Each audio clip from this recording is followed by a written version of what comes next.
Hi, Brady Stewart here. Personal story of rhythm and life. One from a story, true happening from New Orleans. When I was young, I was living in Metairie.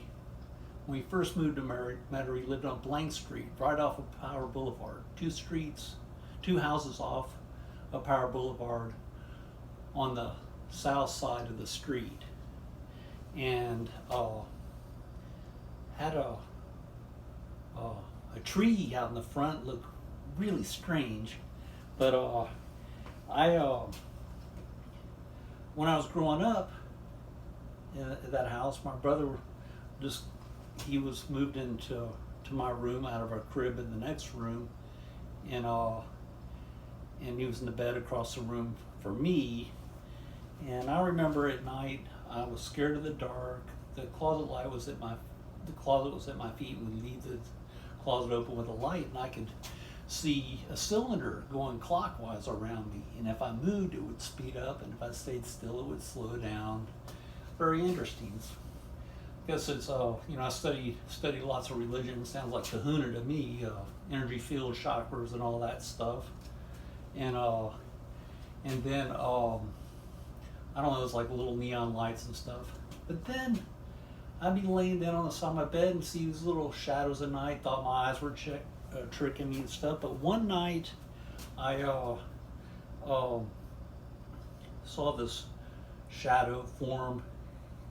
Felt really intenseness from it, and I felt like if I said anything, it would leap into me, or something bad would happen. So I rolled over in bed and turned my back to it. And next thing you know, I'm flying halfway across the room between me and my brother on the floor, and my brother's in shock looking at me. But he was really young. I'm sure he doesn't remember. But interesting. So, coming to the stories of rhythm of my life, I know going through life, maybe because not inviting this thing in, and hopefully I haven't invited other things in, and I'm a Christian and all. Maybe God wants to keep me in my place and everything, so my head doesn't get too big or anything like that. But a lot of us get a lot of hard knocks, and you got to really wonder and renounce things, and you probably got to be persistent about it, and ask God for help.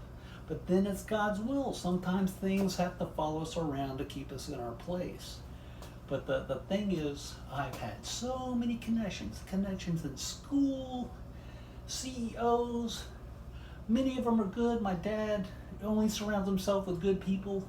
A few of them have been bad. My dad's told me about them. But most of them are good. They're conservationists. They like wildlife, fishing, into nature and stuff like that. You can tell a lot of people, because I hunted and fished with a lot of these guys, and you can tell when somebody's a good sport. That's one way you tell if somebody's good. You go fishing and hunting with them. But the funny thing is, even though I've had all these connections, even in spiritual connections, in different faiths and stuff, not open doors for me. And in fact, with the rhythm of life, sometimes now that I'm 6 years old, I can kind of tell when it's going to happen. There's something that's floating around that makes people think things, that spoils the well to make things happen. Now, I'm sure it's God's will. I don't resent it, because of the pressures of these little sons of bitches that run around and mess with you, keep you in your place, and those pressures can make you an expressive artist. You just see, God works with all different ways. I don't know how He works with you, but this is something that happened to me starting in New Orleans, and it's it's kind of like, it's just wild stuff, and so it's good to know. Brady Stewart, MFA out.